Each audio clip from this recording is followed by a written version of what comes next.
Buenas noches, ¿cómo están? ¿Todo bien? Buenas noches, profesor. Muy bien, usted. Muy bien, por dicha, gloria a Dios.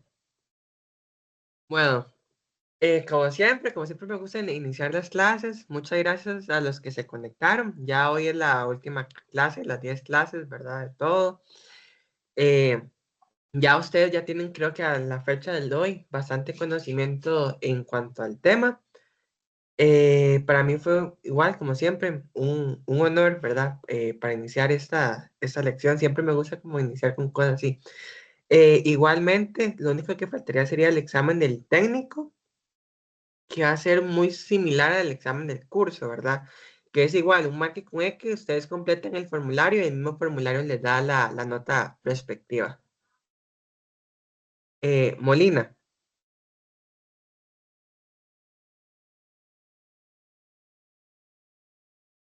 Mm. Bueno, ahí si tienen la duda, me la haces saber durante la... Creo que está en mute.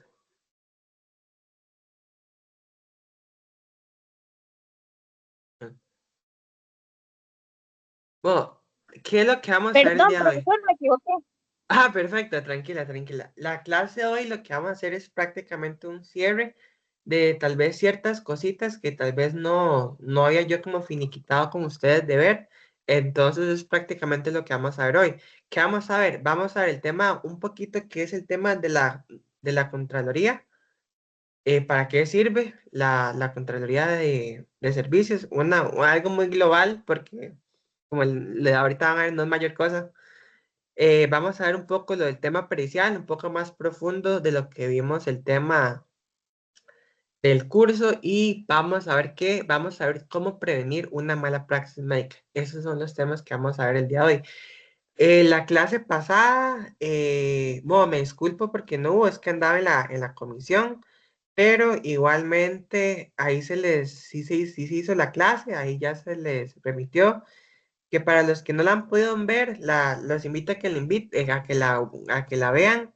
Es todo lo que habla sobre la inteligencia artificial en temas de responsabilidad médica, temas de robots, quiénes son responsables ante un fallo o ante un daño provocado a un robot, si el hospital, si el médico, si el fabricante, si el distribuidor. Entonces es una clase bastante buena que las invito a ver para los que no han podido todavía verlo. Igualmente, como les dije a los muchachos que se me conectaron presencialmente, que igual no fueron muchos, fueron como 6 o 7 aproximadamente. Ahí estuvimos discutiendo un poco sobre todo ese tipo de temas. Igual yo les comenté que en temas de inteligencia artificial médica, Costa Rica no tiene todavía legislación efectivamente, pero no únicamente solo Costa Rica, sino prácticamente bastantes países a nivel mundial no tienen legislación en cuanto a la responsabilidad de un robot y ni siquiera se les ha categorizado como personas, ¿verdad? Entonces es un tema que les invito a que la vean. Bueno, ya para no ir tanto me oye, voy a ir a explicarles lo primer tema que es la Contraloría General de Servicios. Como ustedes saben, en algunas instituciones públicas, generalmente en la mayoría, existe la Contraloría General de Servicios. ¿Qué hace la Contraloría General de Servicios? Es aquella entidad dentro de la institución, efectivamente, que le resuelve al usuario alguna queja administrativa. ¿Por qué administrativa? Nunca la Contraloría General de Servicios yo voy a poder establecer una demanda de mala praxis médica en sí, pero ante la Contraloría General de Servicios sí puedo poner una queja, puedo poner una denuncia, una disconformidad en cuanto a un servicio que yo recibí como usuario. ¿Y por qué usuario? Porque recordemos que en temas públicos no hablamos ni de consumidor, hablamos de usuario. Así es como se les denomina. Entonces, si por X o Y razón yo digo, ok, no, mira, es que me atendieron mal, no estoy de acuerdo, yo puedo ir a poner una denuncia o una queja ante la Contraloría General de Servicios. ¿Qué les voy a decir yo? No sirve para nada. O sea, lamentablemente la Contraloría General de Servicios aquí en temas de la caja no sirve para mucho, no son muy eficaces, es prácticamente para perder el tiempo, pero si ustedes dicen, a mi criterio, ¿verdad? Puede ser que alguno comparta no mi opinión, súper respetable, pero yo estoy diciendo mi opinión en cuanto a la funcionalidad de la Contraloría General de Servicios. Ahora, ¿qué sí les voy a decir yo? A veces poner una queja ante la Contraloría General de Servicios no es útil, ¿verdad? Para efectos de que si me va a pegar o no una denuncia, una queja, un proceso de mala praxis médica, sino que podría servirme como prueba documental adjunta que yo podía presentar dentro del proceso de mala praxis médica judicial y decir, ok, vean que yo puse una queja ante la Contraloría, esto fue lo que me resolvieron o a la fecha del día de hoy no me han resuelto. Pero a ver, ¿qué es lo que qué es lo que tiene que tener la Contraloría? La Contraloría General de Servicios tiene que tener, ok, ustedes hacen una denuncia, es tan informal que no necesita autenticación de abogado, perfectamente la pueden poner ustedes a puño y letra, o bien llevarla por escrito por computadora, o bien la redactan a puño y letra, pero sí se requiere que efectivamente vaya firmado por ustedes. Giancarlo. Profesor, una pregunta, ¿y no es necesario que haya que interponer denuncia para lo que se llama agotar vía administrativa? ¿No es No, obligatorio que se haya puesto denuncia? no. Recordemos que en temas, por ejemplo, de la ley de administración pública, no preciso todavía, únicamente se requieren tres requisitos o tres procedimientos administrativos a agotar la vía administrativa, pero que en este momento no los preciso. Pero en temas de mala praxis médica o no, no es necesario agotar la vía administrativa.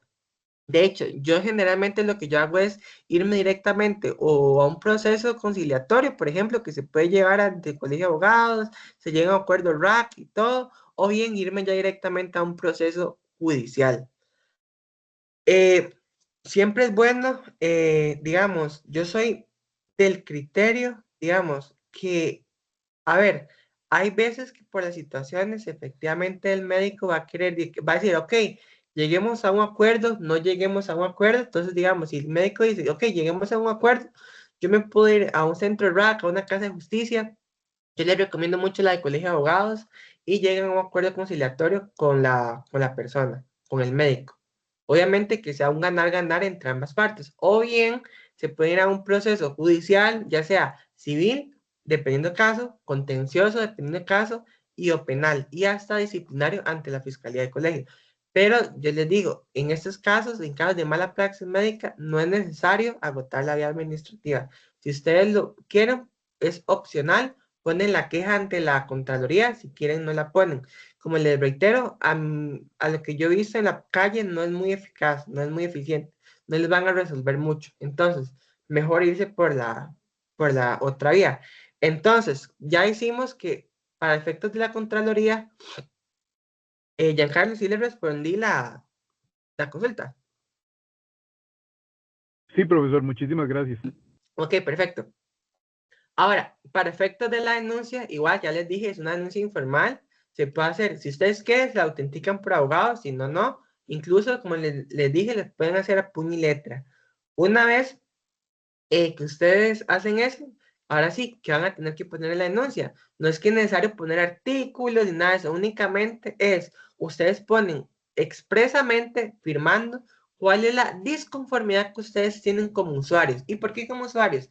Recordemos que como vimos en la primera clase del curso de mala praxis médica, ustedes como usuarios tienen derechos y tienen obligaciones. Ustedes tienen derechos como qué, como a recibir un buen servicio, como recibir un servicio a tiempo y así sucesivamente. Y una vez que ustedes la presentan, van a tener que aportar efectivamente pruebas como pruebas que ustedes tengan, en caso de que la tengan, donde digan, o sea, comprobante fehaciente de qué, de la disconformidad que ustedes tuvieron como usuarios. Ya posteriormente, a ellos le van a responder, le van a dar traslado y muy importante, hay que comunicar, por eso yo les dije, siempre es bueno tener el nombre del médico. ¿Por qué? Porque en qué temas de quejas de la Contraloría, como son temas administrativos, que sí es muy importante informar el nombre del médico que les atendió, el médico que hizo con los cuales ustedes no estuvieron de acuerdo con la queja. Entonces siempre es muy importante que poner el nombre del médico.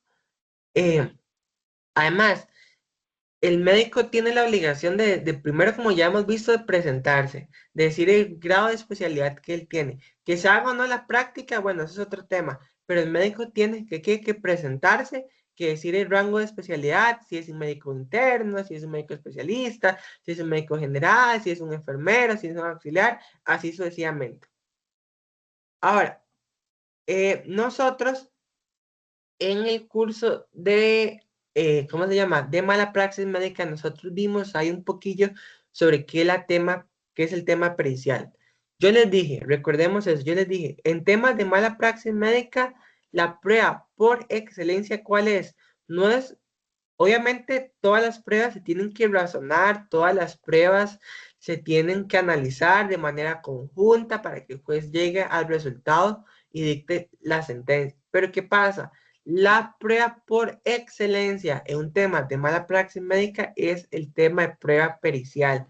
Si no tenemos o no tenemos a mano un criterio objetivo, científico y técnico, que es la prueba pericial, probablemente vamos a tener un problema en cuanto a demostrar como nosotros, como parte actora, nuestra teoría de caso. ¿Por qué? Porque recordemos, como ya les he supra reiterado, que en temas de mala praxis médica no es el médico quien tiene la carga probatoria. El médico tiene únicamente que demostrar que su método es el idóneo, que fue avalado y todo.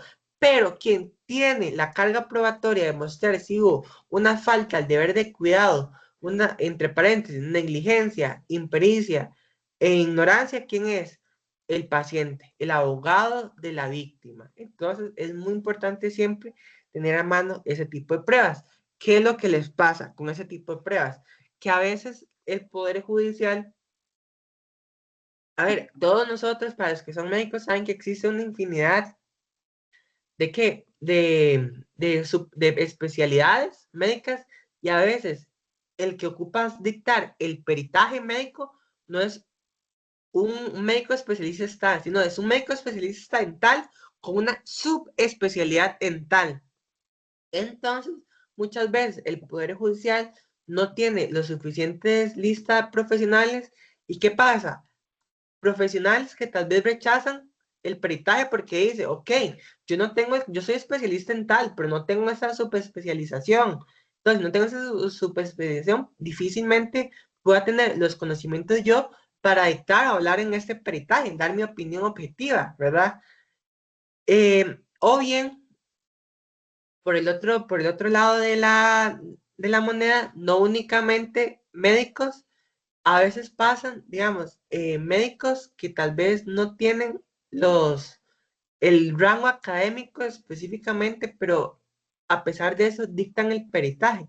Entonces, ¿qué pasa? Hay que tener mucho cuidado con eso, porque digamos, si yo soy como perito y yo por X o Y razón no tengo el rango académico, la especialidad o el conocimiento para dictar un peritaje y yo lo dicto y yo me equivoco, puedo caer hasta que el peritaje que yo vaya a emitir sea totalmente errado. ¿Y qué va a pasar si mi peritaje es errado? O le va a causar un daño al colega de ustedes, o les va a causar un daño a la víctima y a su familia. E incluso si yo hago un tema de peritaje y lo hago errado, yo también podría tener hasta responsabilidad disciplinaria, como ya lo vimos en la clase 4 de curso, ¿verdad? Entonces es un tema que se las trae un poco. Ahora, ¿qué es un peritaje? Bueno, yo creo que aquí todos sabemos qué es un peritaje, pero yo sé que aquí hay médicos que se dedican a peritajes, entonces no sé quiénes, si podrían levantar la mano, qué pena, quiénes eran. Médicos o que se dediquen o que han sido o que han participado, ya sea en peritajes del Poder Judicial de manera oficiosa o bien como peritajes privados.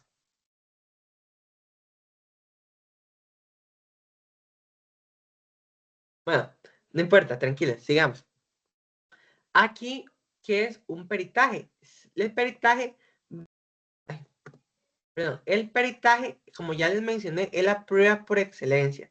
Y efectivamente nos va a ayudar específicamente a 4 objetivos. Nos va a decir si la actuación médica se ajustó o no a los estándares generalmente aceptados en la especialidad. 2, sin la actuación existió negligencia por parte del profesional en medicina. 3, si el daño causado fue un resultado de un error evitable o por el contrario de un desenlace evitable.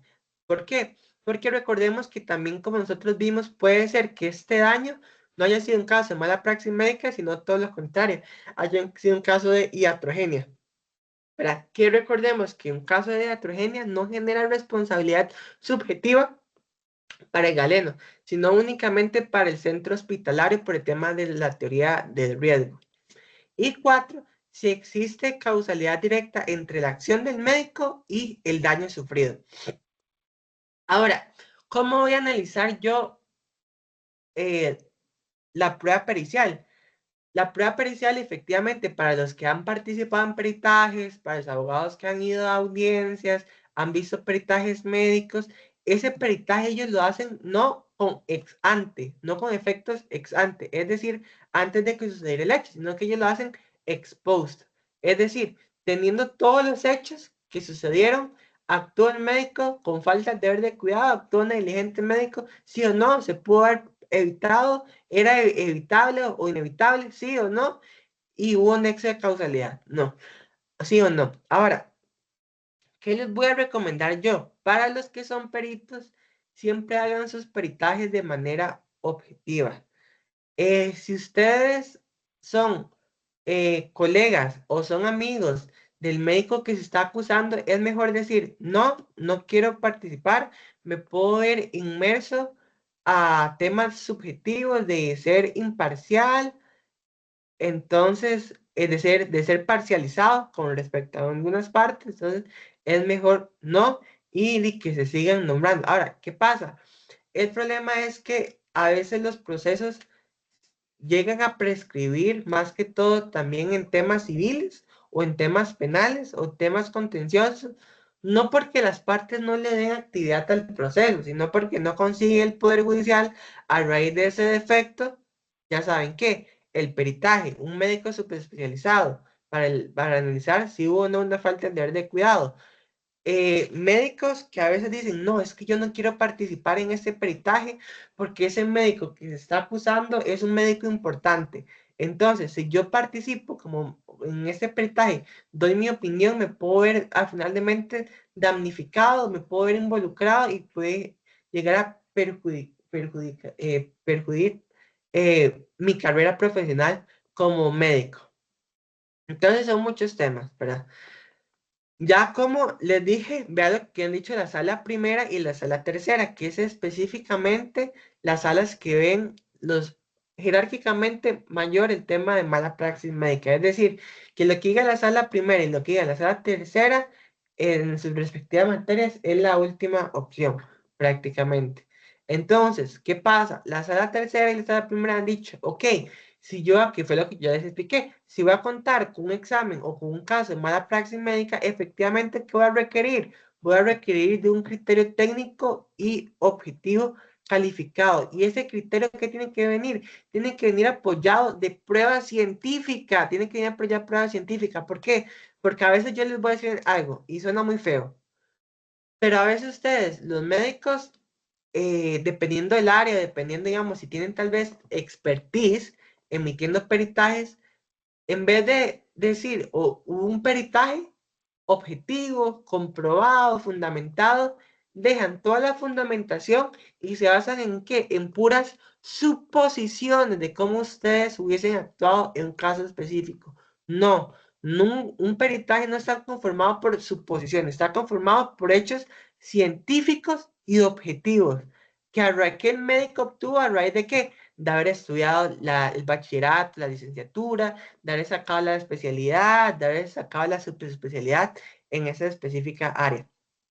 Ahora, cuando nosotros lleguemos a pensar en prueba pericial, ¿qué vamos a pensar? Vamos a pensar en revisiones de expedientes, estudios médicos, testimonios de médicos, decisiones, y recordemos, esto no afecta ni suspende plazos de interrupción.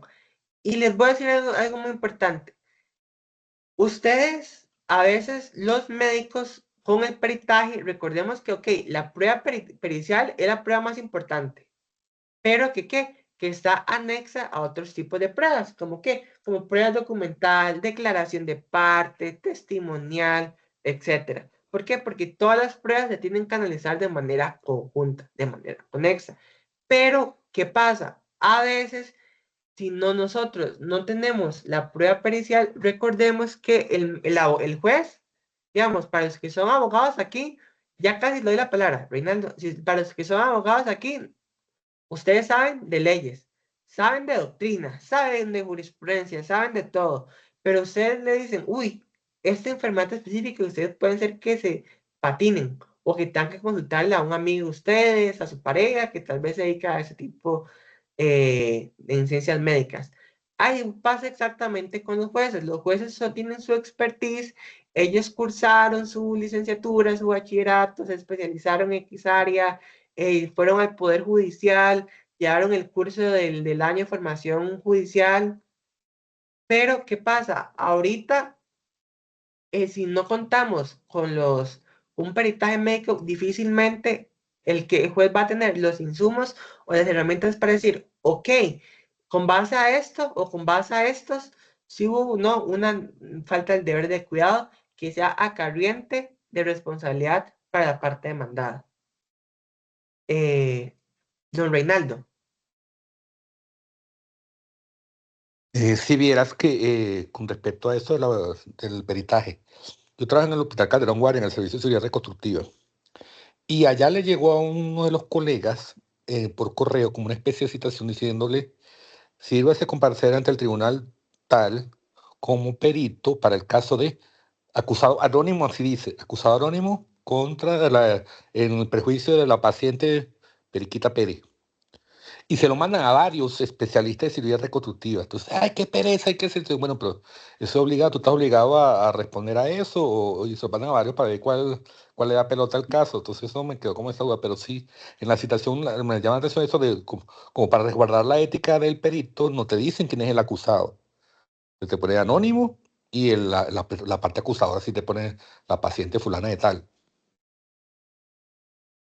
Sí, el problema es que a veces, digamos, más que todo en tema civil, le voy a ser muy honesto, en la práctica no es, tal vez algunos despachos se manejan así, otros no. A veces tienen que hacer hasta el mismo el perito apersonarse con un escrito, porque generalmente lo que hace el despacho, ok, le doy a X señor tal 5 días, 3 días, generalmente son 5, para que diga si se acepta o no, como si se ofrece o no para ser perito y que le cancele respectivamente sus honorarios. Algunos despachos lo manejan así, algunos otros despachos, que son muy pocos, lo manejan como usted me acaba de mencionar, que es muy buen comentario.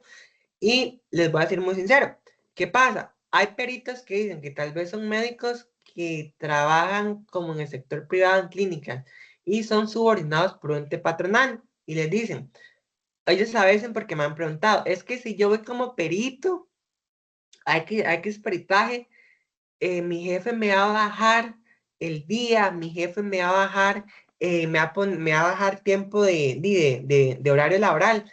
¿Qué ha dicho de la sala segunda en ese temas?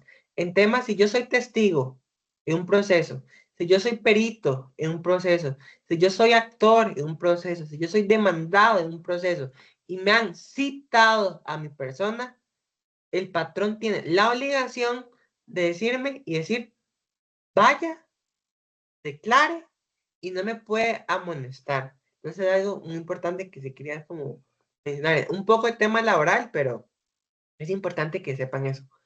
Ahora, ¿cuál es el objetivo de la prueba pericial? Ok, el objetivo es muy simple, ¿verdad? El objetivo es prácticamente decir, hubo o no una falta del deber de cuidado, hubo o no una negligencia médica, hubo o no una mala praxis médica en el caso en concreto. Obviamente verificando los hechos y con base a la expertise que tiene ¿cómo se llama? El perito. ¿Y cuáles son las 3 características principales que tiene que tener un peritaje médico? Tiene que ser claro. ¿Y claro en qué sentido? A ver, a veces ustedes, igual, por faltas de, obviamente no ustedes, ¿verdad?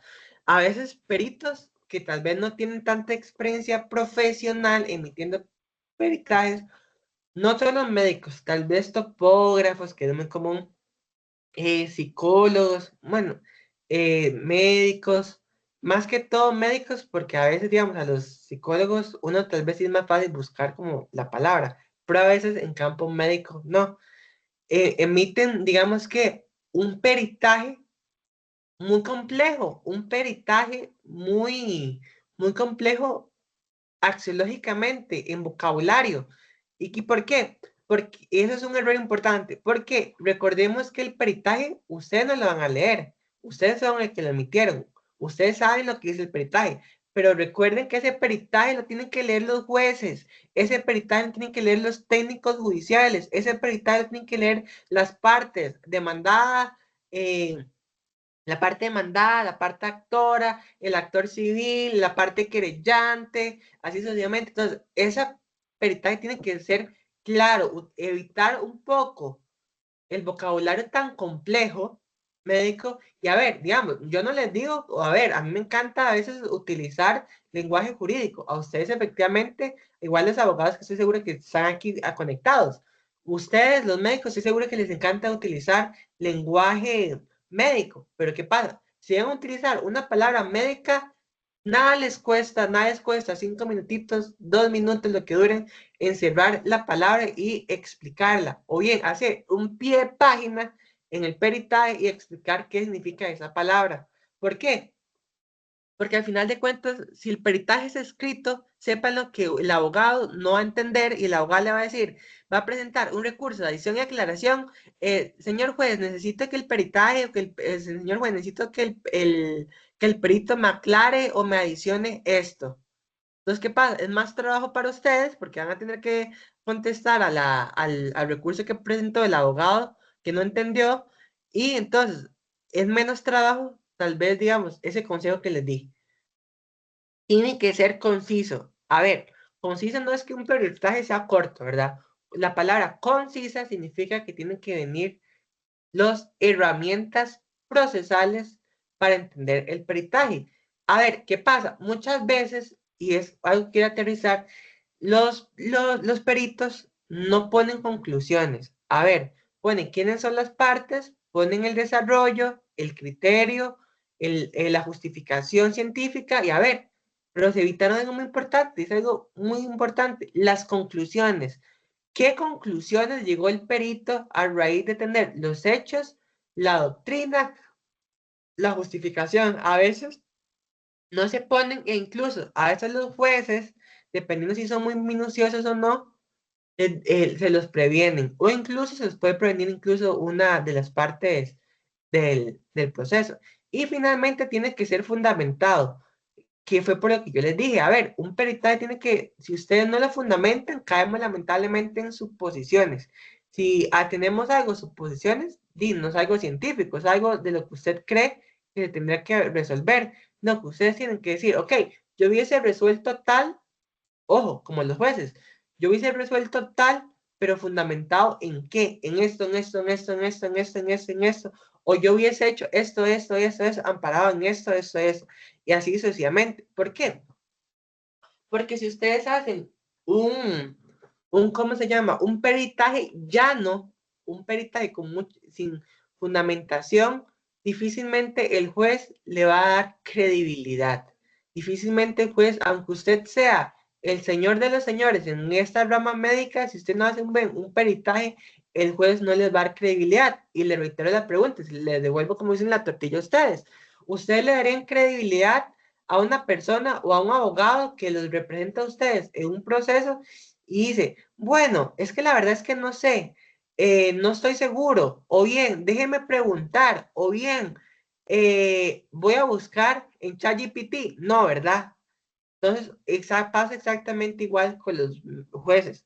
Hagan un buen peritaje médico si los llaman. ¿Para qué?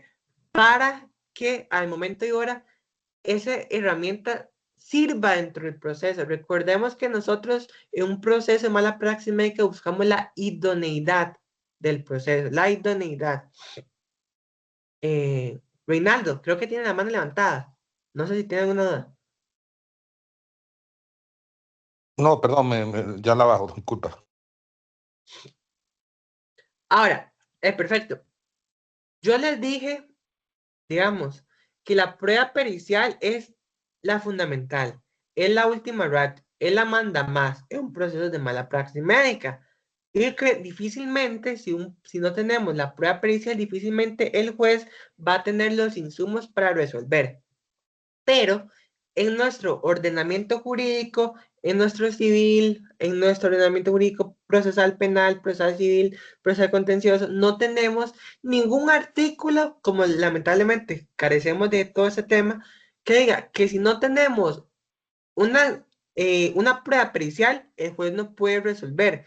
Ahora, a ver, si nosotros no tenemos prueba pericial, el juez lamentablemente va a tener que resolver con los insumos que él tenga dentro del expediente.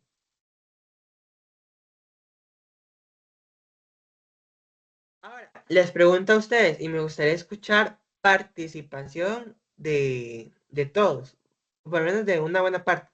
¿Se puede afirmar una mala praxis médica sin prueba pericial? Bueno, esa ya no, porque yo la he aceptado, igual tenemos bastantes. ¿Se puede afirmar una mala praxis médica sin prueba pericial? Sí se podría, pero probablemente sepan que se los van a rechazar o que no se les van a declarar con lugar el proceso. De hecho, nosotros tenemos amplias resoluciones, incluso del 2022, del 2025, de la sala primera, donde dicen que en temas de mala praxis médica sí es recomendable, sí es preferible tener prueba científica que avale la conducta del médico que yo estoy acusando. El juez tiene que aceptar lo que diga el perito. Ahora sí, ¿qué opinan? El juez tiene que aceptar ciegamente lo que diga el perito.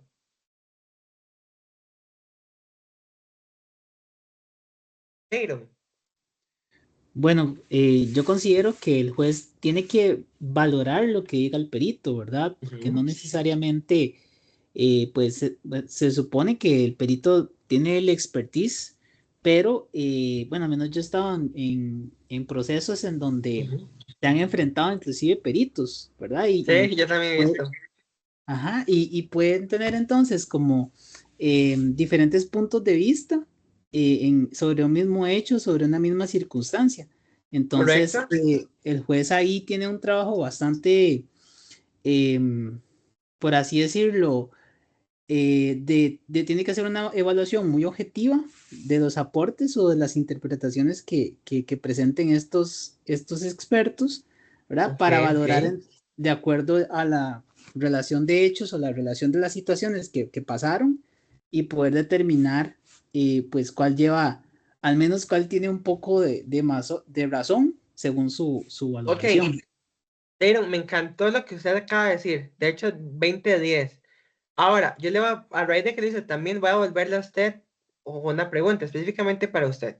A Ok, ver, si a usted, me encantó lo que usted dijo, si a usted le llega, imagínese que usted es juez de lo que quiera, juez de lo que quiera. ok. Le llega un perito y las partes tienen un peritaje A, un peritaje B, y le dicen, ese peritaje A son totalmente distintos, a pesar, digamos, que son los mismos hechos, mismas causas, lo que está diciendo el peritaje, pero me están diciendo totalmente distintos. ¿Usted qué haría? ¿Qué haría en ese caso? O sea, le llega, por ejemplo, está usted juez en un proceso civil, le llega la parte demandada y le dice, le aporto ese examen pericial, llega la parte actora y le dice, le aporto ese examen pericial, pero en las conclusiones, a pesar de que sea el mismo hecho, todo, son totalmente distintos. Uno me dice que sí, otro me dice que no. ¿Qué haría usted? Bueno, he estado en una situación como esas y he visto el actuar del juez en casos penales y lo que siempre hacen es que se remiten a las pruebas y con base en las pruebas entonces le formulan diferentes preguntas en este caso a los expertos para valorar e interpretar ya por parte del juez de manera objetiva, bueno, cuál lleva más razón, ¿verdad? O cuál perito está parcializado, porque eso también pasa, ¿verdad? Entonces, habría que remitirse directamente a las pruebas para poder determinarlo, porque el juez probablemente no sea experto en el tema, pero sí tiene que ser objetivo y con base en la objetividad y los principios legales que existen, entonces él puede, o ella pueden tomar la decisión. pensaría de esa manera. Muy bien, muy bien. Perfecto, me encantó. Excelente participación. De hecho, ¿qué es lo que yo les puedo decir? Ese es un caso muy común y no solo ocurre en temas de peritajes médicos. Recordemos que el juez es perito de los peritos y el juez tiene que analizar la prueba a raíz de que de la lógica, psicología y experiencia, es decir, a raíz de la sana crítica procesal. Así es como los jueces analizan la prueba de manera conjunta aplicando esos principios. Pero, ¿qué pasa? Y fue perfectamente lo que dijo Dayron. Yo apoyo lo que me dijo Dayron. Para mí fue perfecto. Pero, ¿qué pasa? ¿Qué podría hacer el juez? El juez, si le pasa ese tipo de situaciones, que ya casi le doy la palabra, don Carlos, es que antes luego se me olvida. Si el juez le pasa ese tipo de situación, el juez tiene que decir, ok, la parte actora me trae esto, la parte demandada me trae esto. Bueno, voy a coger prácticamente, voy a decir, ok, al peritaje la parte actora y no la parte demandada. Entonces, el juez tiene que decir en sentencia que, ok, me estoy acogiendo a este peritaje y tiene que fundamentarlo, así lo ha dicho la sala primera, sala tercera, sala segunda, en temas de peritajes el juez tiene que fundamentar por qué se acoge a una prueba sí, a una prueba no, o bien puede ser que pase una tercera opción. ¿Cuál es esa tercera opción? Que el juez diga, bueno, la verdad es que ninguno les voy a dar credibilidad y como yo soy perito de peritos, voy a dar mi opinión, mi fundamentación, pero a ver, ok, si yo me estoy desligando de los dos peritajes que a mí me aportaron, yo voy a tener que decir que, ok, me desligo, me desligo, me aparto, pero tengo que igualmente fundamentar porque es que yo estoy atrayendo esa opinión, ese criterio. ¿Qué fue lo que a mí me llegó a pensar eso? ¿Y por qué me estoy apartando del peritaje de A y aparte del peritaje B? Porque, ¿qué pasa? Si el juez no hace eso, el juez únicamente, que es muy común, ojo, es muy común en la práctica que digan, únicamente me arrogo a lo que dice el peritaje A. Y ustedes se quedan, bueno, ¿y por qué se está arrogando? Porque ya aprobó el peritaje A y no el B. Bueno, apelo. Hay una falta de fundamentación de la sentencia. Entonces, eso es todo un tema que se trae un poco a colación. Yo soy del criterio. A ver, yo sé que ya todos nosotros sabemos que la mora judicial existe, que existe mora judicial prácticamente en todas las materias, pero a ver, si ustedes técnicos, ustedes jueces saben que existe mora judicial en la mayoranza de las materias, hagan bien las resoluciones, dicten bien las resoluciones, fundamenten, ¿para qué? ¿Para qué? Para apoyarse, para evitar futuras apelaciones, futuras casaciones. También hay gente que piensa, jueces que piensan, a ver, yo puedo decir A y B y C, pero igualmente la parte que no está de acuerdo va a apelar o bien va a casar, es decir, por un recurso de casación dependiendo de si se puede o no aplicar casación.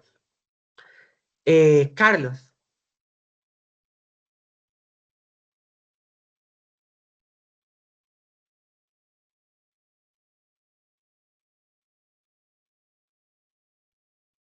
Don Carlos.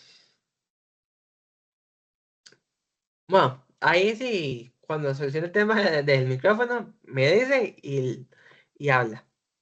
Bienvenido. Ahora. Ahora sí, perfecto. Perdón. Ay, Dios, ya se me fue la idea. Bueno, que doy mi opinión desde el punto de vista de mi especialidad, ¿verdad? Claro, me Como encanta. como se ha dicho en reiteradas ocasiones en un expediente de salud, o lo que no se hizo o lo que no se escribió, no sucedió.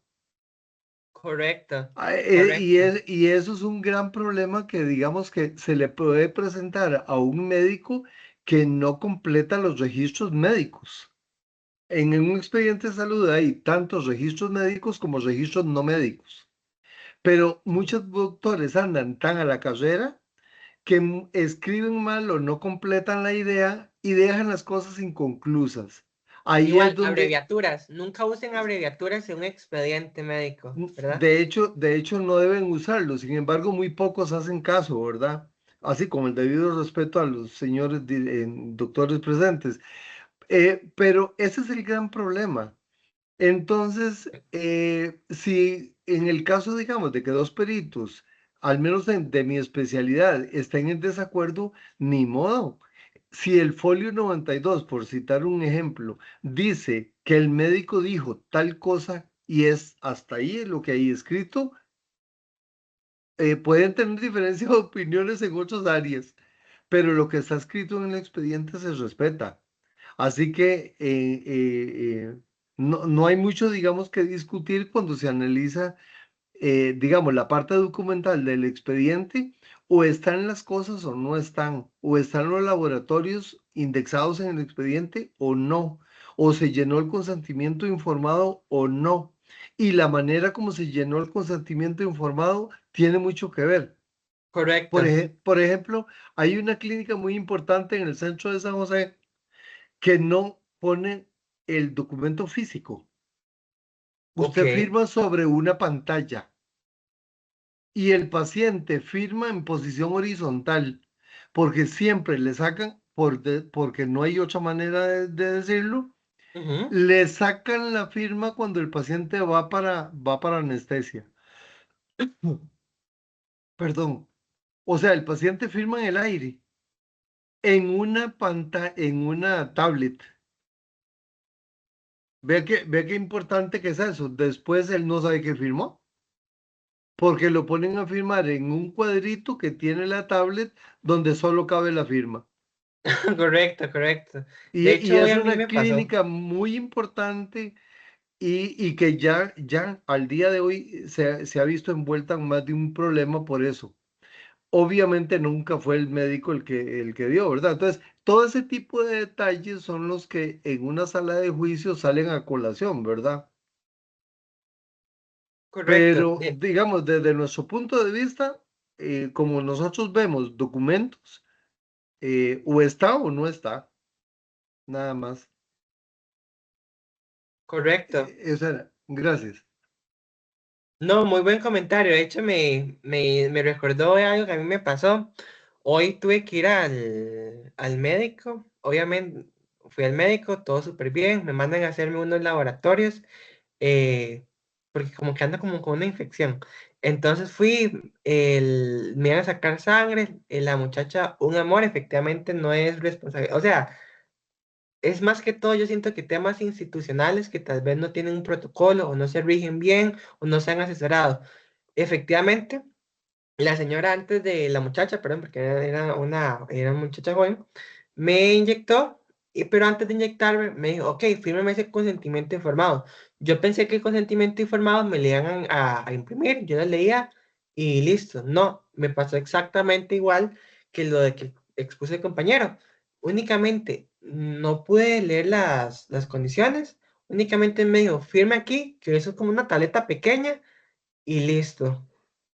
Y ahí como que me explicó qué era lo que yo estaba firmando, taca, taca, pero digamos, no es algo que se debería regir así. Ya con nosotros, como vimos, ok, si ustedes quieren tener un respaldo digital, perfectamente lo pueden hacer, pero tengan que impriman el documento, asegúrese que el cliente o el usuario haya comprendido el consentimiento informado, ¿verdad? Que es sumamente importante. Ahora, bueno, partiendo que no hay más consultas, la filmina anterior, la que me brinqué, fue la respuesta, pero todos me la dieron de maravilla. Aspectos a considerar, ¿verdad? Son como red flags. El dictamen pericial no es una verdad absoluta, sino un insumo que debe tener el juzgador al valorarla. ¿Por qué no es una verdad absoluta? Bueno, porque como explicó el compañero Dayron, que lo hizo perfecto, dijo, ok, a mí yo he llegado a ver en procesos de que he litigado eh, peritos que se contradicen cuanto mismo hecho. Entonces, jamás un peritaje va a ser una verdad absoluta, ¿verdad? ¿Por qué? Puede ser que el médico no tenga la expertise, puede ser que el médico, digo, que suena muy feo, ¿verdad? Con la disculpa de todo, no me estoy refiriendo jamás a ninguno de ustedes, sea un médico parcializado, no sea un médico objetivo, que todo lo que haga sea un criterio subjetivo y no objetivo. Dos, En la práctica es muy común encontrarse con informes periciales que en lugar de desplegar un análisis técnico riguroso, terminan presentando un tipo de resolución imperiosa al juzgador. Esta filmina yo ya la había hecho en el curso técnico, pero yo la quise volver a poner. ¿Por qué? Fue lo que yo les dije. Recuerden que ustedes, los médicos, aunque sepan, aunque sean el mandamás, aunque hayan estudiado en qué universidad, hasta en el extranjero, ustedes en un proceso laboral, digo, un proceso judicial, nunca van a suplantar la resolución del juez.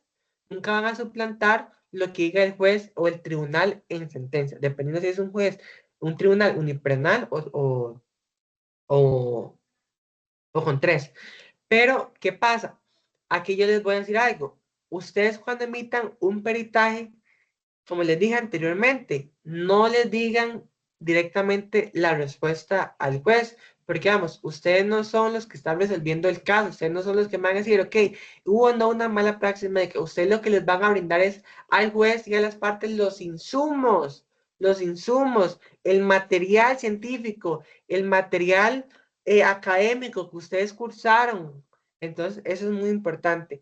¿Por qué? Porque muchas veces la gente dice, uy, mira, que tal vez que tal vez hubo, ¿cómo se llama? Solo un peritaje. Uy, el perito resolvió así, perdí el caso. Uy, o no, gané el caso. Entonces, no, digamos, puede ser que aunque solo haya eso, el juez puede, como les reitero, volver a contestar, expedir la resolución de manera diversa, es decir, de manera distinta.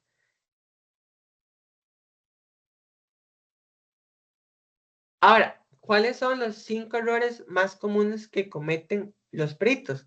La primera, como ya vimos en filminas pasadas, una falta de metodología clara, es decir, conclusiones presentadas sin detallar procedimientos de verificación.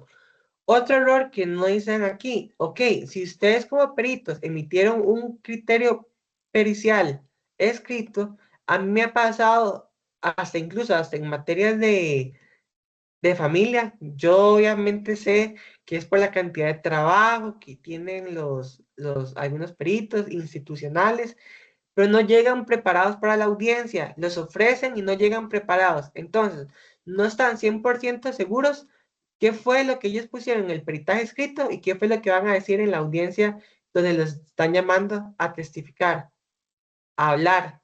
Entonces, a veces, a raíz de eso, si la abogada es muy chispa, la abogada es muy chispa, dice, ok, este perito no viene muy preparado, enredémoslo. Entonces, con eso, en la calle se da mucho, a veces, de peritos que no llegan preparados, o bien, o se leyeron el caso, se leyeron todo 10 minutos antes, 15 minutos antes, lo cual en materia médica no creo que es sutil porque, digamos, generalmente son expedientes larguísimos, pero en otros tipos de peritajes pasan. ¿Y qué? Si la abogada o la abogada es muy chispa, los enreda, ¿verdad? Aquí a mí una vez me pasó que vi un caso específicamente igual, donde un perito estaba hablando en la audiencia, tal vez por X o Y razón no venía tan preparado y el abogado o la abogada le desvirtuó prácticamente lo que había hecho en, ¿cómo se llama? Dentro del peritaje escrito. Entonces, ¿qué pasa? El juez no le dio credibilidad al perito. Otro error, ausencia de respaldos científicos. Eso ya lo vimos. Confusión entre hechos y derecho. Es decir, el perito opina sobre cosas jurídicas que tiene que resolver el juez. Es decir, le dice, señor juez, con base a esto, a este artículo, tienen que resolver así. No, pero un momento, una pausa. Ustedes como peritos son expertos en la materia. No se tienen que meter en aspectos tan profundos o tan específicos que le toca al tribunal resolver. El lenguaje parcializado, que es, como ya lo vimos, es súper común, y carencia de control de variables, se omiten elementos que podrían afectar la objetividad del, del, del resultado. De hecho, les voy a ser muy sincero, un proceso de mala praxis médica, como yo ya les dije, el 90% se pierden. ¿Por qué? Por el tema pericial. se pierden, no porque la víctima, no porque el médico no le haya causado el daño, sino porque la víctima no tiene con qué probarlo, ¿verdad? O el perito no quiso, y por las situaciones que ustedes, yo estoy seguro que todos saben, y que yo ya me expliqué, no quiso profundizar tanto. Entonces, a mi criterio, los casos de mala praxis médica son de los casos más complejos, no por temas de fondo, sino por temas de pericia y porque, digamos, nosotros abogados siempre vamos a depender de un peritaje. Nosotros es imposible que tengamos conocimiento. Hay abogados efectivamente que estudiaron tanto medicina o estudiaron un técnico de medicina, y tal vez tiene una cierta noción, pero es imposible que un abogado, aunque haya estudiado medicina, sepa de todas las áreas, ¿verdad? Igual nosotros abogados, es imposible que un abogado diga que él lleva todas las, a mi criterio, ¿verdad? Que un abogado diga, yo puedo llevar cualquier rama del derecho, sea tributario, sea agrario, sea penal, sea civil, sea laboral, sea familia, sea de todo. Es un poco difícil, ¿verdad? Que eso se dé en la práctica. ¿Por qué? Porque yo soy de criterio que hay que especializarse, el criterio de las personas es limitado, jamás vamos a hacer una inteligencia artificial. ¿Para qué? Para decir, uy, es que nosotros sabemos de todas las ramas del derecho, bien, todos nosotros los médicos sabemos todas las ramas de la medicina o los psicólogos sabemos todas las ramas de la psicología. No, ¿verdad? Es muy complejo. Igual en todas las profesiones, ¿verdad? Ningún profesional, a mi criterio, puede ser que yo esté errado, sepa de todo lo que habla sobre su rama, sobre su área. Ahora, eso es un tema que a mí me encanta, que es el tema de cómo prevenir una mala praxis médica. De hecho, esto para que sepan es de las cosas que más a uno como abogado que se especializa en ese tipo de áreas, en ese tipo de materia, le preguntan a uno, uy, ¿cómo puedo prevenir una mala praxis médica? Porque, a ver, efectivamente, a mí, don Gerardo, Profe, me parece es que nos está pasando la diapositiva. no, es que ok, ya voy, ya casi la paso, más bien gracias, don Gerardo. A ver, digamos, aquí es, obviamente, digamos, ustedes como médicos jamás van a querer que los demanden. Yo como abogado jamás voy a querer que me demanden. No sé, aquí los odontólogos no van a querer que los demanden. Aquí los enfermeros, que sé que hay enfermeros, no los van a querer que los demanden. ¿Por qué? Y así sucesivamente todas las ramas. ¿Por qué? Porque a nadie le gusta verse envuelto en un proceso legal. Nadie le gusta saber que su patrimonio, que tal vez su carrito, su casa, que tanto le costó, se pueda ver involucrada en un proceso judicial, ¿verdad? Entonces, siempre es muy común que ustedes, específicamente los abogados que están aquí, sepan que en este tipo de áreas le van a decir clientes, ¿cómo, o que tengan clientes doctores, cómo puedo yo prevenir una mala praxis médica? Y a ver, ahora sí la paso. ¿Qué opinan ustedes? ¿Se puede prevenir una mala praxis médica? Es una consulta a mí un poco ambigua, un poco compleja, pero ¿qué opinan? ¿Se puede prevenir una mala praxis médica? Recuerden que la praxis es una violación a la lex artis médica a raíz de una falta de deber de cuidado. Jamás bueno, no creo que ningún médico quiera causarle directamente un daño a su paciente. Entonces, generalmente, como ya vimos, son delitos culposos, o son actividades culposas. ¿Qué opinan ustedes? ¿Se puede prevenir una mala praxis médica? Recuerden que no hay opinión ni errada, no hay opinión buena. Bueno, obviamente sí hay opiniones buenas, pero no hay opinión errada porque aquí todos estamos aprendiendo. ¿Qué opinan? ¿Se puede prevenir una mala praxis médica?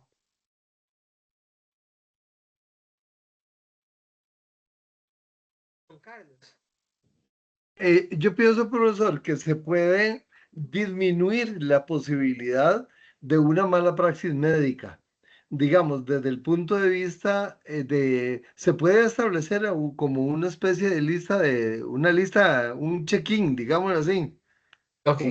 como una lista, ok. Primero que todo, llenar el consentimiento informado, explicarle bien al paciente, etcétera. Todo ese tipo de cosas que pueden, digamos, de tipo administrativo, desde mi especialidad, Ok. que por historia ha hecho, digamos, ha causado problemas legales al médico. Entonces el médico puede tomar nota de un sinnúmero de cosas para evitar, digamos, el cometer un error de tipo administrativo. Igual puede ser, digamos, como el conteo de gasas que hacen los médicos cuando dicen, ok, me dieron 20 gasas, utilicé, qué sé yo, 10 y me tienen que quedar 10. Una cosa así, ¿verdad? Pero así como al 100% evitar una mala praxis médica, pienso que no. Ok, me encanta muy buena, lo justificó bastante bien. ¿Quién más? Aparte de don Carlos.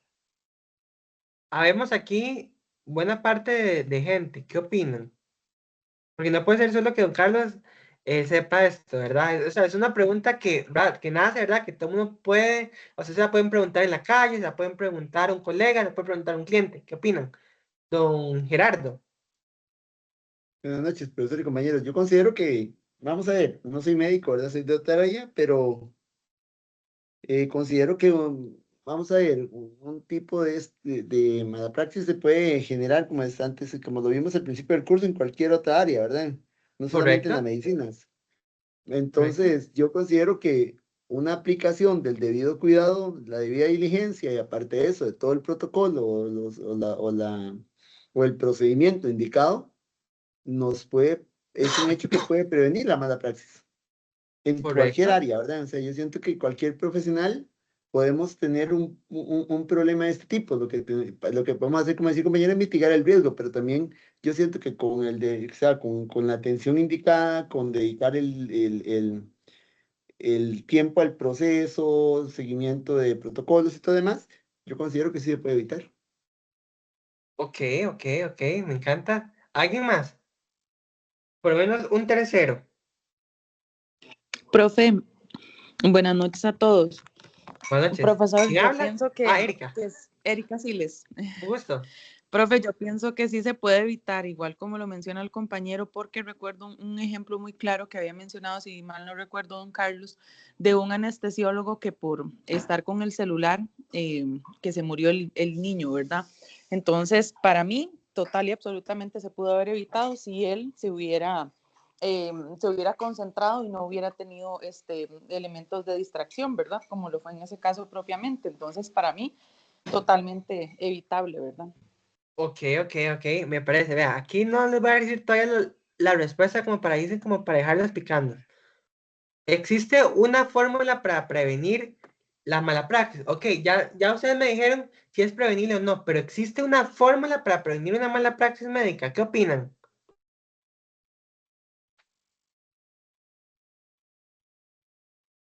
Porque, a ver, ya ustedes me dijeron, ok, si es previsible o no, pero ¿existe una fórmula matemática para prevenir una mala praxis médica? Don Carlos. No, sigo insistiendo en el grado de probabilidad de un error humano. O sea, yo puedo tener un check-in y puedo, reforzando lo que dije anteriormente, ¿verdad? Ujú. Puedo hacer un 99% cuidadoso, pero basta digamos, un mal momento o X, Y, Z cosas y lamentablemente caí en una mala praxis por olvido, por una cuestión meramente humana, ¿verdad? Entonces, pienso que la mala praxis puede ser hasta un acto involuntario, pero al fin y al cabo es mala praxis, ¿verdad? Correcto, correcto. Muy buena respuesta. Don Gerardo, que ahí vi que levantó la mano. Y es que en mi área casi todo es metodológico, o sea, o sea, es de método, de proceso, o sea, Ajá, yo siento desde el punto de vista digamos, la parte de ciencias económicas, que es mi área del derecho, o sea, yo creo obviamente como, ¿verdad? Como la parte de auditoría y demás, la estructura está. El error humano siempre va a estar porque es latente, es inherente a la acción que ejecutamos. Pero usted minimiza ese error con su atención al detalle, con ahí su está. debida diligencia. Creo que es un hecho que no existe una fórmula matemática como tal, pero sí existe el método que es el que permite que minimicemos el riesgo de un error humano. Entonces, para mí sí existe una fórmula, es Ok, tener el debido cuidado. de la vida Ok, diligencia. ok. Digamos, se las voy a dar yo la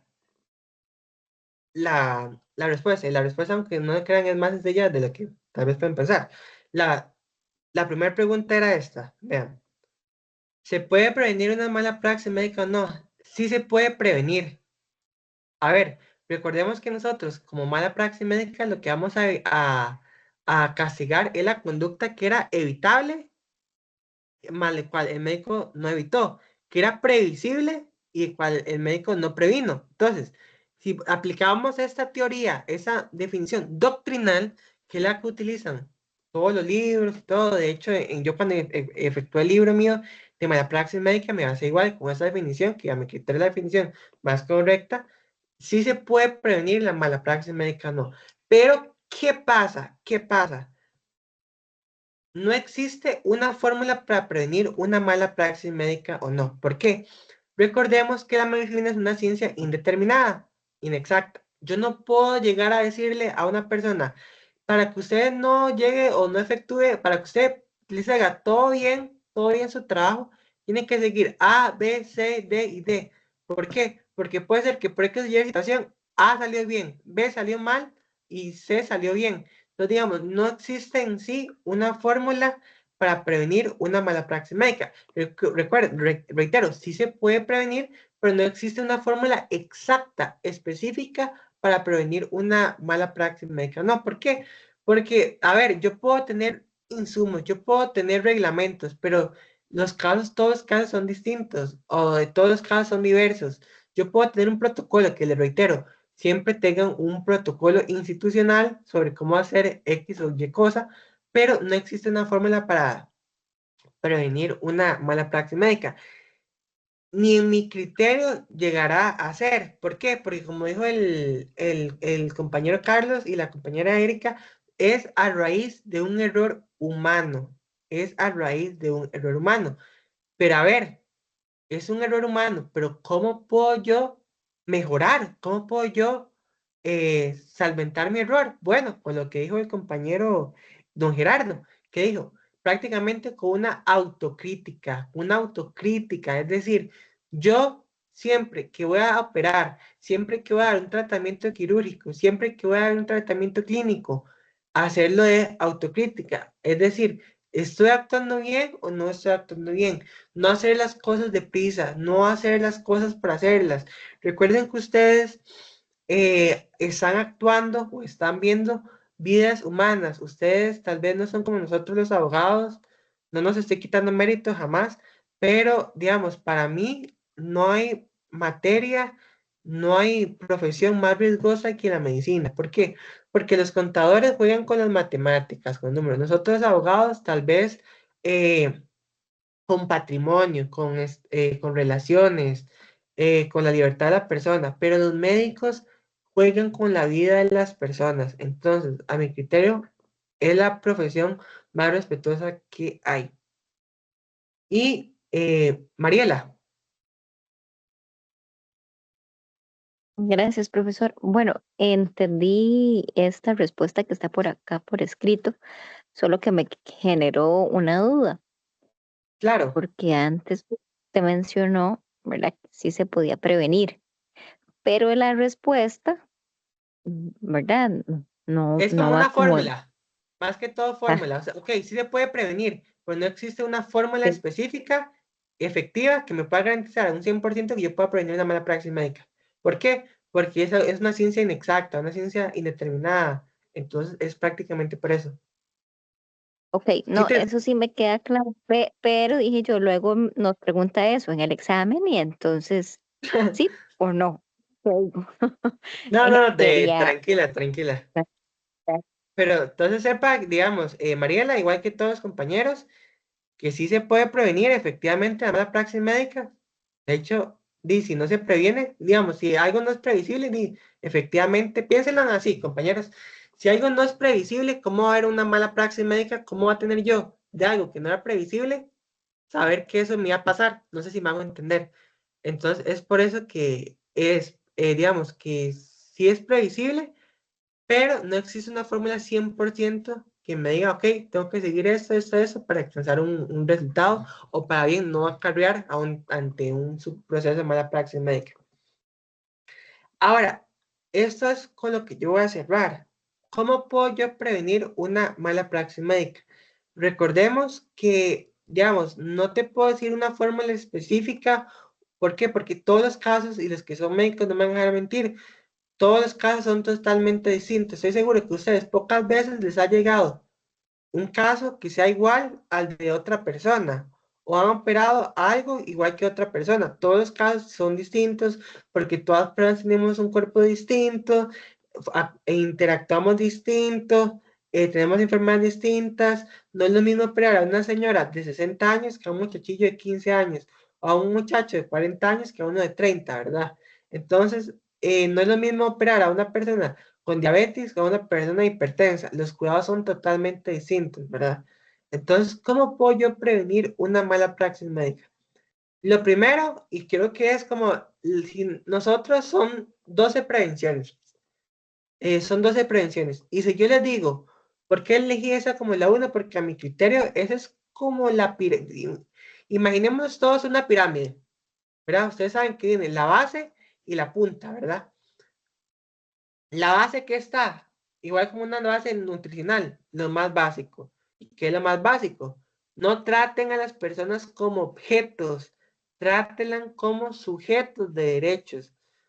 Ninguna persona, ni que sea una persona que discriminada por color de piel, por peso, por situación económica, por situación académica, ninguna persona es ni más ni menos que otra persona. Ninguna persona yo le tengo que, por la situación que sea, humillar. No, yo tengo siempre que tratar a la persona como una persona de derechos, como una persona que está ahí ante ustedes en busca de una mejoría. Entonces, para mí eso es lo más principal. Dos, es necesario conocer los límites de nuestros conocimientos y experiencia, por lo cual debe respetarse las especialidades, consultar cuando se tenga duda en cuanto al tratamiento aplicado o bien cuando no surta los efectos esperados. Eso es algo que yo creo que se los toqué al principio de esta clase, que yo les dije que ningún médico es todólogo, ¿verdad? El médico que diga que es todólogo, a pesar de que sea muy inteligente, uno dice, uy, ¿verdad? Pero bueno, entonces, todos los médicos sepan que tienen límites. Todas las personas tienen límites. Yo tengo límites. Ustedes tienen límites. Nosotros, aunque seamos muy inteligentes, seamos muy capaces, muy de todo, no podemos esperar que tenemos conocimiento de todo, ¿verdad? No somos Dios, efectivamente. Y, a ver, puede ser que cuando a ustedes les llegue un caso, ustedes no son ni más tontos ni más inteligentes por referir a la persona a otro subespecialista o bien decir, a ver, yo tengo más, yo le puedo recomendar tal vez a otro especialista que tal vez tiene más conocimiento de que mi persona en esta área. Se la refiero. Por referir a una persona, no soy ni más tonto ni más inteligente que la persona que estoy refiriendo, ¿verdad? ¿Por qué? Porque muchas veces nosotros, por quedar bien con el cliente o bien por querernos ganar la plata, que obviamente a todo el mundo nos gusta el dinero, eso es, digamos, algo, yo no puedo decir, "Uy, mira, es que yo quería esto, pero era para ganar mi dinero". No, a ver, yo soy de criterio que a veces hay algo más allá del dinero, ¿verdad? Que más que todo en temas médicos, que es la salud, la garantía que va a tener la persona de buscar un bienestar. Puede ser eh, ya voy, puede ser, digamos, que yo me quede limitado de mi conocimiento, pero otro colega, no, ¿verdad? Entonces puede ser que el paciente pueda obtener mejores beneficios e incluso hasta en plazos más reducidos que los que yo hubiese realizado. Vamos a hacer una pequeña pausa de 10 minutos, ya casi vengo. Regresamos a las 8:33.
Listo, retomamos. Bueno, espero que hayan ahí tomado como una pequeña pausa. Entonces, ¿cuál es otra tercera prevención? Yo a ustedes, como les dije en la segunda clase, me acuerdo bien del curso, que yo les dije, la mejor herramienta que puede tener un médico es tener todo documentado. ¿Por qué? Porque una historia clínica, un expediente clínico bien hecho es el protector que va a tener el paciente, ¿para qué? Digo, que va a tener el profesional de medicina, ¿para qué? Para evitar una posible demanda. ¿Por qué? Porque es la mejor defensa profesional. Es decir, si yo tengo un expediente clínico mal hecho, probablemente y no va a tener muchas herramientas también procesales, como prueba, el expediente, lo que se ha hecho al paciente y todo dentro de un proceso judicial o ante un proceso ante la fiscalía. Ahora, este comentario es muy ligado, para no decir que es el mismo a lo que había dicho el don Carlos, que dice, las notas en el expediente médico deben consignarse de manera que sean legibles para los otros que requieran consultarlos, ya que lo que no pueda, ya que no se puede leer, ya, perdón, ya lo que no existe, o sea, lo que no se puede leer dentro del expediente médico no existe. Es decir, exactamente lo que dijo el compañero Carlos. Si algo no está dentro del expediente clínico, o bien está, pero no es comprensible, o bien está con abreviaturas, no existe, ¿verdad? No puede ser medio como defensa ante un proceso de mala praxis médica. Porque recordemos que los jueces no se van a poner ahí con una lupa a derivar qué es lo que, lo que el médico quiso decir en ese caso en concreto, ¿verdad? Entonces, y ahí es donde uno dice, a veces que hay como la fama o la teoría que los médicos tienen mala caligrafía, o sea, no una caligrafía bonita, entonces ahí es algo que tenemos que ir mejorando poco a poco. 4. Se debe dejar una constancia también de las dificultades para obtención de la información. Y si no es el paciente quien refiere directamente sobre su padecimiento, consignar claramente que la persona que rata al médico le historia del padecimiento y qué vínculo. Es decir, por ejemplo, si ustedes ven, y eso es fundamental, si ustedes ven, por ejemplo, que llega un cliente y ustedes ven, ya sea porque es una persona menor de edad, o porque es una persona con discapacidad cognitiva, o bien que la persona tal vez anda con mucho miedo, y ustedes ven que la persona que le relata, ojo, que le relata los hechos, los padecimientos, no es directamente el enfermo, sino un familiar, ustedes tienen que indicar dentro del expediente que esos hechos fueron obtenidos mediante una narración de un relato del familiar y qué vínculo tiene. Si es el novio, si es la novia, si es la mamá, el papá, el hermano, la hermana. Eso es muy importante. Y a ver, recordemos que esos tipos son excepcionales. Yo siempre tengo que intentar recabar la información directamente del paciente. Luego está la recopilación de información sobre el paciente, que es fundamental, que eso es prácticamente igual con lo que yo les puse con el tema de los niños. Si le llega un niño, ok, los niños tal vez no pueden opinar si se acogen o no a un tratamiento, pero ya nosotros ya vimos en el principio del curso del técnico, cuando vimos el consentimiento informado, que a las personas de 12 a 18 años sí se les requiere un tipo de consentimiento especial y a las personas de meses a 12 años no se les requiere. Pero, o sea, no dicen si sí o no, pero muy importante, hay que escucharles, hay que ver, intentar coger la información de lo que le dice el niño. A ver, muchas veces yo sé, porque yo tengo amigos pediatras que dicen, ok, no, es que tienes que recoger información a un niño muchas veces difícil, ¿por qué? O porque no se le entiende, o porque no sabe expresarse bien, pero intentemos siempre también recabar información del menor y conexamente de la mamá, por ejemplo. Prevención 6. No se debe subestimar el dolor ni las quejas. En caso de duda sobre el diagnóstico, siempre se debe resolver a favor del paciente. ¿Qué quiere decir esto? Es decir, yo como médico tengo que confiar estrictamente en los padecimientos que me dice la víctima, perdón, el paciente que tiene. Es decir, yo como médico confío, pero a raíz del estudio clínico que yo le hago, yo voy descartando, ok, tiene eso, ok, sí me consigue con los síntomas, sí no me consigue con los síntomas, y así sucesivamente. Y nunca subestimar, decir, uy, es que este paciente es más exagerado, no, ¿verdad? No se puede ni subestimar ni el dolor ni las quejas. La, la prevención, la 7. El médico debe tomar en cuenta a la hora de valorar el paciente detalles como el lugar del domicilio, condición económica y la facultad o dificultad del traslado. Eso a mi criterio es más que todo para centros médicos públicos. ¿Por qué? A veces los médicos privados lo que tienen es un consultorio y listo. Obviamente por obvias razones no están totalmente equipados.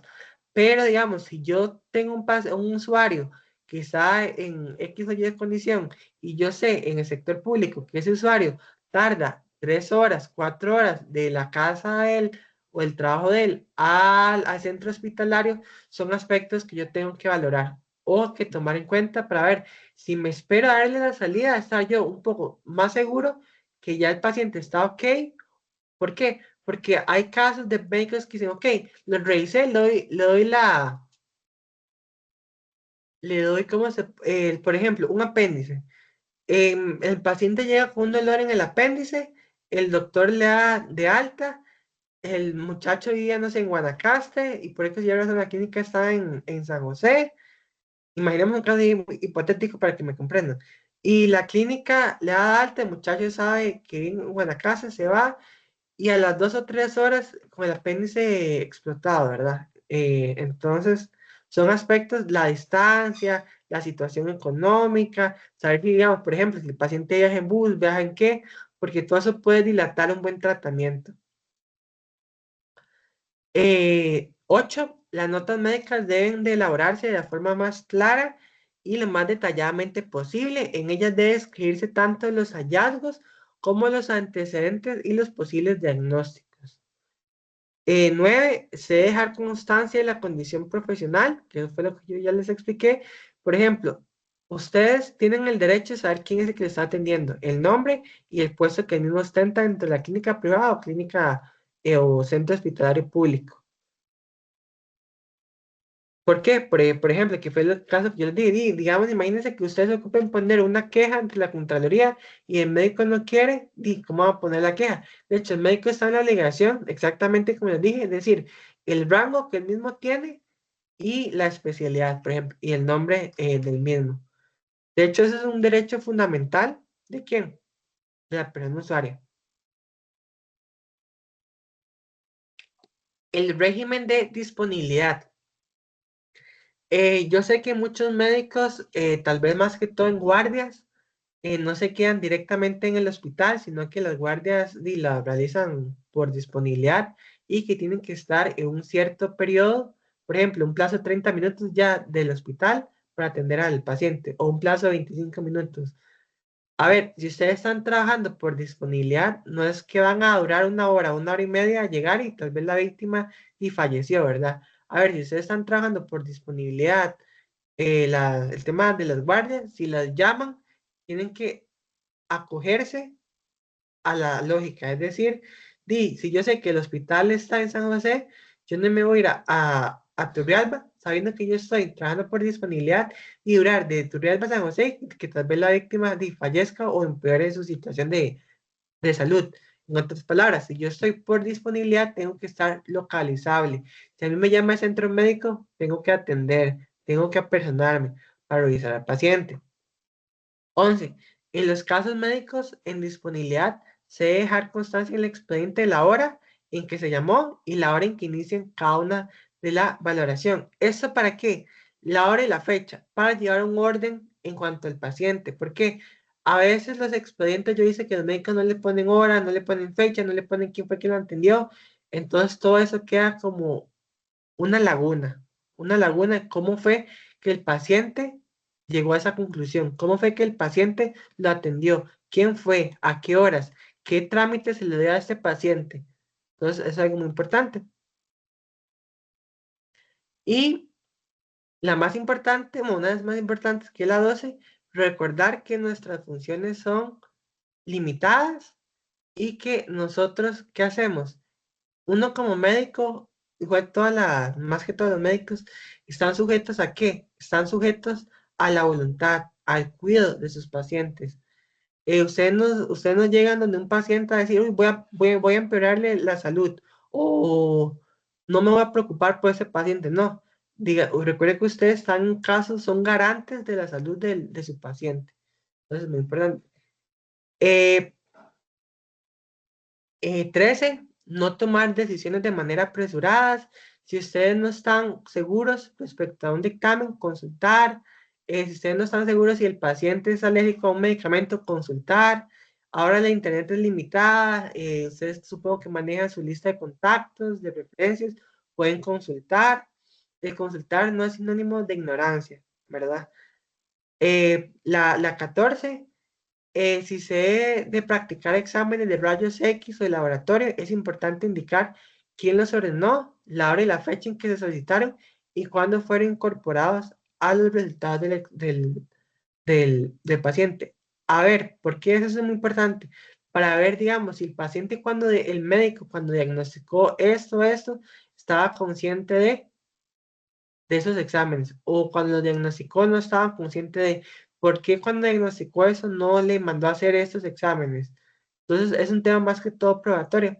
Y para finalizar, que la 15, no se olviden para los médicos que la medicina es un arte. Es decir, es una pasión que ustedes les tienen que dar. Entonces, terminamos el curso.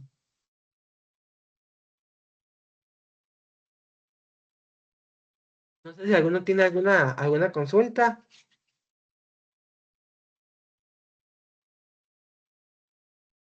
No, No. probé todo genial. Perfecto. No, Bueno, por mi parte, todo muy claro, profesor. Muchísimas gracias. qué hecha. No, por mi parte, les agradezco infinitamente que se hayan conectado a la clase, que haya la participación de cada uno de ustedes. Para mí fue un honor haberlos tenido en el curso de Malapraxis Médica. Eh, Falta mucho que estudiar, falta mucho de capacitarse. Recuerden que, digamos, ahorita, como les he venido diciendo, la medicina la legislación y todo es un poco limitada, faltan muchas cosas que descubrir, faltan muchas cosas que ampliar, que estudiar. Para los que son abogados, les puedo decir que ese es un buen nicho. Aquí en Costa Rica no hay muchos abogados que se dediquen a eso. Entonces, digamos, si saben qué especializarse, no, esta es una muy buena opción. La idea de este curso, tanto el curso como el técnico, es que haya sido una semilla para que cada uno de ustedes sigan creciendo, sigan estudiando, sigan capacitándose. Ahí yo les dejo siempre mi número, cualquier consulta que ustedes tengan a su disposición, pueden preguntarme. Si tienen alguna consulta del curso, igual pueden preguntarme, para eso estoy. Ustedes han visto que soy muy accesible a todo eso y 100% de agradecido.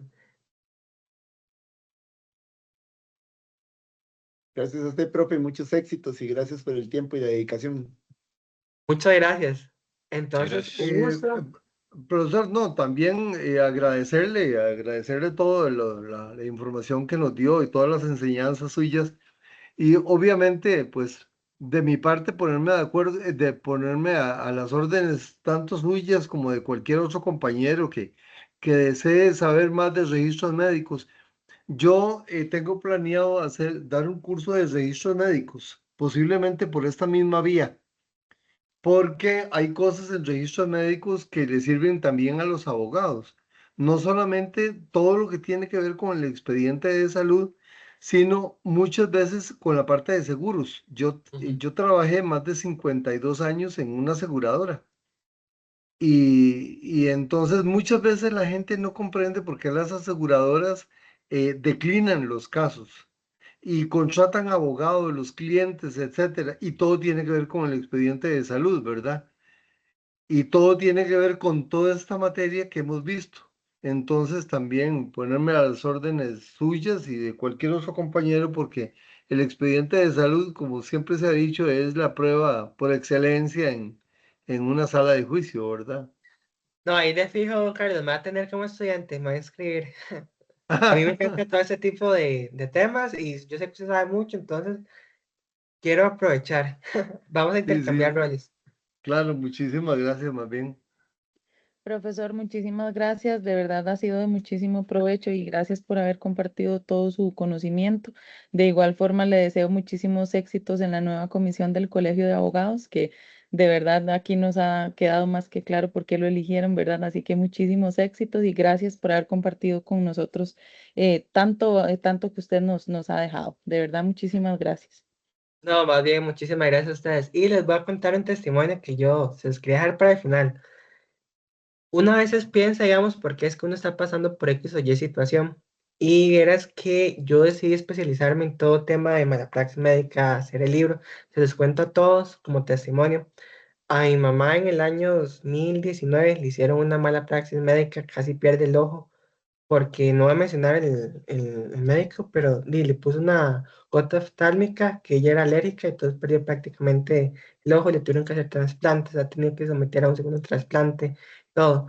Entonces, una vez dice, ¿por qué es que mi familia está pasando X o Y situación? ¿Por qué mi familia está pasando eso? Entonces, eso que le pasó a mi mamá, a mí me sirvió. Yo me acuerdo que yo cuando le pasó eso a mi mamá, yo estaba todavía estudiando de Derecho. Yo me puse a averiguar si aquí en Costa Rica había abogados especializados en mala praxis. Me di cuenta que es muy carente, como les he venido diciendo. Entonces yo dije, cuando sea ya abogado, saque la maestría, me quiero especializar en eso.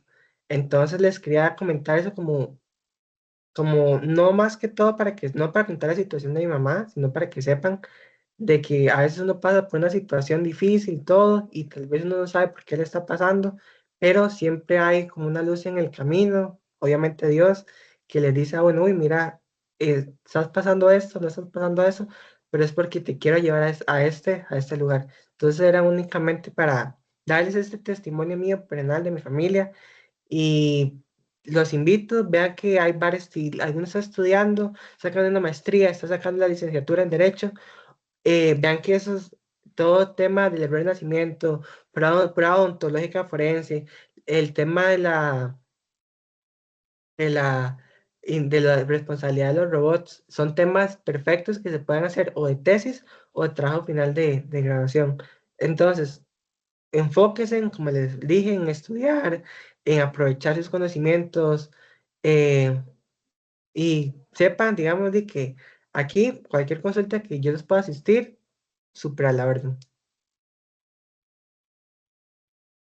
Entonces ya, ya por mi parte, ya haría por finiquitado el curso de Malapraxis y el técnico también. Únicamente faltaría el tema del examen, que estoy seguro que a todos les va a ir muy bien, que como les dije va a ser muy parecido al del curso, no es mayor cosa, únicamente repasan, lo pueden hacer libro abierto, ya saben, si tienen una consulta me preguntan y un gusto como siempre. Muchísimas Entonces, gracias. igual, un gusto Gracias, a buenas todos. noches, profe. Gracias. Hasta luego. Gracias, profesor. Buenas noches. Gracias.